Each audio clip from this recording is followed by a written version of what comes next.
To draw a route in the Strava app, start by downloading it from the App Store.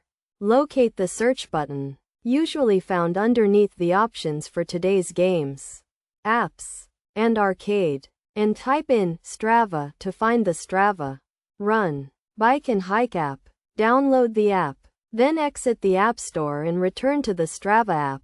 Ensure you are logged in, and consider subscribing to unlock all the app's benefits.